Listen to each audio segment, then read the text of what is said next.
Happy Tulip Tuesday. This is the day we share timely tips for the tulip bunch. Today, talking about ribbon. It can add so much to a design, and it can be so costly. Buying every color that you want, sometimes a little difficult. I've found if you buy an ivory or white, a neutral color, and then color enhance using the floral tints, you can get ribbon in any color you desire.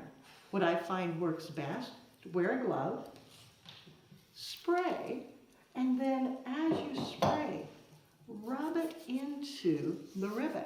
Now you'll notice it makes it stiffer, which can be nice to get a little added movement. So you've got to be a little cautious there. The Just for Flowers doesn't get quite as stiff, but it is still stiffer than the ribbon. But think about how many colors the paints come in and how many different colors you could create from one bolt of ribbon. Now you know how the pros do it.